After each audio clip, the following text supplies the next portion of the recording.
Okay. Representative, thank you for joining us.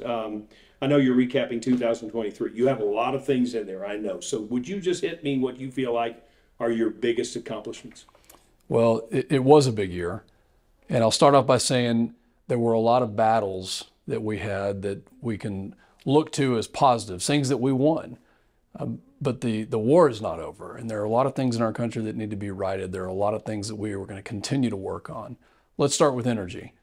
As we started 2023, we started with a Republican-controlled House. We started with ideas of how to get this country back on track, and nothing was more important than energy security. And the Permian Basin, the home of our energy dominance, was the most important part of that. And so I'll start with saying that the Speaker of the House's number one priority, his number one objective, which was focused on H.R. 1, House Resolution 1, was to pass energy security legislation, which he did. And that started with us bringing not one, but two delegations of congressmen from all over the country, right here to Midland and Odessa, to look at the industry, to understand what we needed to do, and to have official congressional hearings, which we did two of. And that led to the creation of a massive package of bills, legislation that I helped author called H.R. 1. And you compare that with Nancy Pelosi's. She wanted to federalize elections. We wanted to make sure that Americans had affordable, reliable energy. And that really was the start of the year for us. And while there are many things that we need to continue to do, I think that set the tone for what our priority as Republicans in Congress would be. You held a lot of meetings here too, related to oil and gas. We sure did. In those meetings, those visits, having other congressmen from as far as Washington State, all the way to New York, to come to West Texas to understand what we do here was really critical to drafting the legislation and to coming up with a realistic way to harness the power that the Permian Basin has been doing for over 100 years, and our country desperately needs it. You also touted returning more than $3.6 million back to you and me. What does that mean, and how did we do it?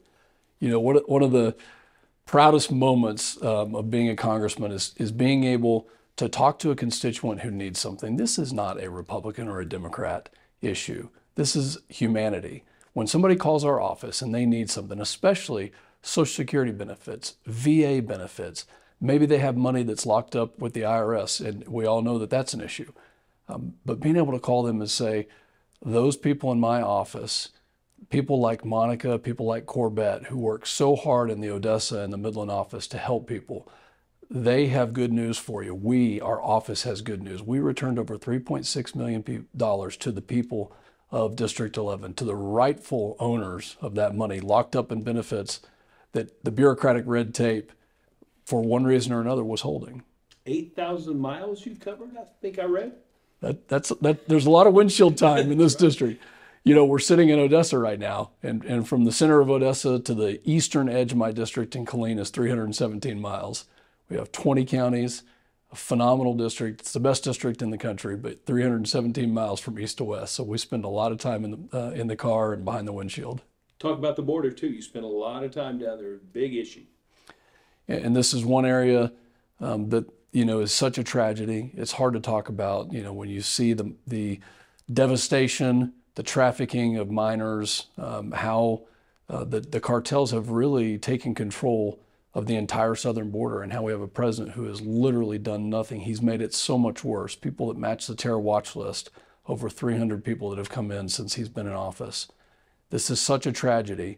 I was proud to bring Sheriff Mike Griffiths up to Washington, D.C., and the Midland Police Chief and the Midland Sheriff to be able to come and talk about the issues.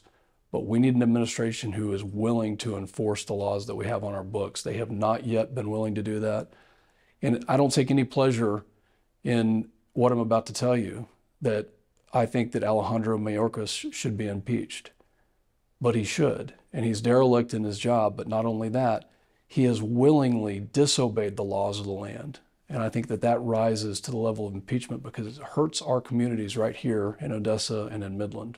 You took him to see a family devastated by this.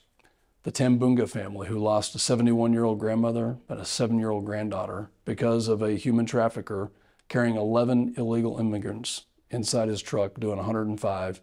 And he had a collision with these innocent people and immediately killed them. Those are the tragedies we're living through every single day. Okay. Is there something you wanted accomplished that you didn't get to? Oh, there's so many things. And, you know, I'll start with the border. We're going to continue to work this. We need a president who actually cares about the security of our country. The laws are on the books. When it comes to the energy security that this country needs and what the Permian Basin does, we are going to continue to fight a federal government who overreaches and who does not, I guess, believe in the power of these hydrocarbons and what they can do for our nation. But even further, let's talk about some of the social issues that you see with these Ivy League presidents of these universities who would not condemn the attacks that we saw on October 7th in Israel, and that are furthering an anti-Semitic viewpoint and message that is hateful and it's divisive and it doesn't help our country. I have 3 daughters. I want them to be able to play sports with women, not with men, but with women. And so having the courage to be able to call things out and say what is right, I think is going to mark 2024. And that's going to be the highlight of this year. And there's going to be 2 sides. It's going to be right and wrong.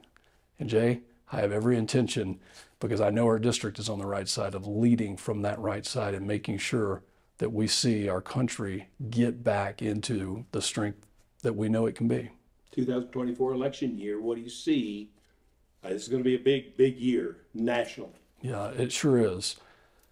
I think people are fed up with what President Biden has done to our country, where he's weakened our military, he's weakened our economy, he's assaulted American energy. And I think that we're going to see a return to more normalcy, where issues that shouldn't be political are not going to be political. Let's have a debate about how much money we're going to spend. That's a political issue. Of course, you'll see fiscal restraint from me, but I do think that we're going to elect a Republican president. I think that Republican president is going to be Donald Trump, and I think his policies are going to be those that get us back into a strong position. You have filed to run again for this is your first term. So what have you learned to prepare for another year, or another term, excuse me? You know, every day is a learning day. First and foremost, we're grateful for the prayers, the support, to represent a district that just gets it, where we work hard, we take care of our families, we take care of our community. That is the kind of country I want to live in. And I want to take that mindset from West Texas and deliver it to Washington, D.C. And so when you think about running again, there's a lot of work to do. I'm more passionate about this country today than I was 4 years ago when I decided to run. And I'm more passionate about leading from the way that West Texas deserves to be led, the way that West Texas lives our lives, than ever. And I want to see that as the norm across our country. And so we're going to continue to work hard, not just for this district, but for our state and for our country. And I think there's so many things we can do, but I'm humbled to be able to serve. We see so many people from Odessa and Midland who come to Washington, D.C., who take the time to stop by the office when I do town halls, who come out and greet me and say, I'm thinking about this issue. What do you think? And I get ideas, and then we go and we try our best to deliver results. And I think that we're doing a good job of that.